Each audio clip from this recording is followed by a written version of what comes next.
আজ কলকাতা হাইকোর্টে তৃণমূল সাংসদ অভিষেক বন্দ্যোপাধ্যায়ের একাধিক এফআইআর সংক্রান্ত রক্ষা কবচ মামলা নিয়ে তৈরি হয়েছে এক নতুন আইনি পরিস্থিতি, যা নিয়ে রাজ্য জুড়ে শুরু হয়েছে তীব্র রাজনৈতিক জল্পনা। আজ কলকাতা হাইকোর্টের বিচারপতি সৌগত ভট্টাচার্যের বেঞ্চে অভিষেক বন্দ্যোপাধ্যায়ের বিরুদ্ধে দায়ের হওয়া 16টি এফআইআর মামলার শুনানি ছিল। শুনানির শুরুতেই রাজ্যের অতিরিক্ত অ্যাডভোকেট জেনারেল বীরবদল ভট্টাচার্য একটি বড় তুলনার প্রসঙ্গ টেনে আনেন। তিনি জানান, অতীতে যখন শুভেন্দু অধিকারী বিরোধী দলনেতা ছিলেন, তখন তার বিরুদ্ধে একাধিক এফআইআর দায়ের হলে তিনি সিবিআই বা স্বাধীন তদন্তকারী সংস্থাকে দিয়ে তদন্তের আবেদন জানিয়েছিলেন এবং রাজনৈতিক উদ্দেশ্য প্রণোদিত অভিযোগ তুলে রক্ষা কবচ চেয়েছিলেন। রাজ্যের আইনজীবীর বড় প্রশ্ন ছিল, অভিষেক বন্দ্যোপাধ্যায়ও কি তৎকালীন বিরোধী দলনেতার মতো সিবিআই তদন্তের দাবি করছেন? রাজ্যের যুক্তি, অভিষেকের বর্তমান আবেদনে সিবিআই তদন্তের কোনো স্পষ্ট উল্লেখ নেই। তিনি কেবল শুভেন্দুর মামলাকে সামনে রেখে একই ধরনের আইনি সুরাহা পাওয়ার চেষ্টা করছেন, অথচ দুটি মামলার প্রেক্ষাপট ও বিষয়বস্তু সম্পূর্ণ আলাদা। আইনি সওয়াল জবাব চলার মাঝে আদালত স্পষ্ট করে দিয়েছে যে এই মুহূর্তে সবকটি মামলায় অভিষেক বন্দ্যোপাধ্যায়কে একসঙ্গে কোনো স্থায়ী রক্ষা কবচ দেওয়া হচ্ছে না। তবে স্বস্তির বিষয় হলো, গত শুনানিতে যে তিনটি নির্দিষ্ট মামলায়, যেমন ভবানীপুর, কালীতলা এবং বিষ্ণুপুরের এফআইআর, তার বিরুদ্ধে কড়া পদক্ষেপ না করার নির্দেশ দেওয়া হয়েছিল, সেই অন্তর্বর্তী রক্ষা কবচ আপাতত বহাল থাকছে। রাজ্যের পক্ষ থেকে জানানো হয়েছে, অভিষেকের বিরুদ্ধে বর্তমানে মোট 16টি এফআইআর বিচারাধীন রয়েছে, যার মধ্যে বাকি 11টিতে এই মুহূর্তে কোনো বিশেষ রক্ষা কবচ নেই।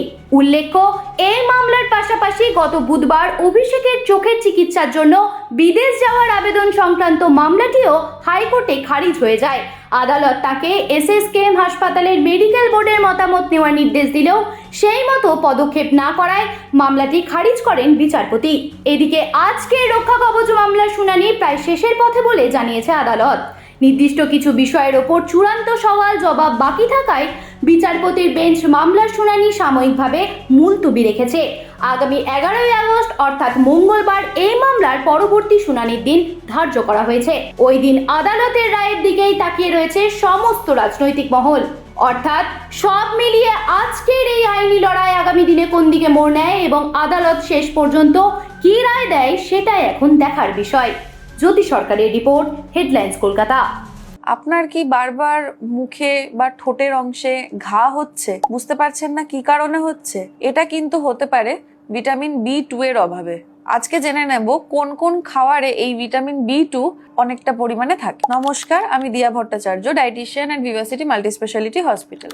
ভিটামিন B2 এর অভাবে আমাদের মুখের গালের অংশে বা ঠোঁটের অংশে বা ঠোঁটের এই কোনাগুলোতে যে ঘা মতো দেখা যায়, সেটাকে আমরা নর্মালি চিলোসিস বলে থাকি এবং লেম্যান ল্যাঙ্গুয়েজে আমরা সেটাকে মাউথ আলসার বলে থাকি। তো এই মাউথ আলসার জিনিসটা যখন আমাদের হয়ে থাকে, তখন নর্মালি ডক্টররা আমাদেরকে মাল্টিভিটামিন বা ভিটামিন B কমপ্লেক্স অ্যাডভাইস করে থাকেন। তার সাথে ডায়েটে আমরা যেটা অ্যাডভাইস করে থাকি সেটা হচ্ছে ভিটামিন B2 রিচ কিছু খাবার, অর্থাৎ গোটা ডিম, মিল্ক অ্যান্ড মিল্ক প্রোডাক্ট, টক দই বিশেষ করে আমরা অ্যাডভাইস করে থাকি, লিন প্রোটিন অর্থাৎ ফিশ, চিকেন, এবং তার সাথে আমরা অ্যাডভাইস করে থাকি স্পিনাচ। এই কিছু খাবারের মধ্যে কিন্তু ভিটামিন B2 ভরপুর পরিমাণে থাকে। তো আপনারও যদি এই সিমটমটা থেকে থাকে, আপনি আপনার ডায়েটে এই খাবারগুলোকে অ্যাড করুন এবং খুব তাড়াতাড়ি একজন ডাক্তারের সাথে কনসাল্ট করুন।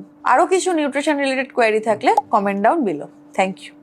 আনন্দ আর ভালোবাসার দীপ্তিতে গড়া সমুজ্জ্বল পরমা, ঠিক তোমারই মতো।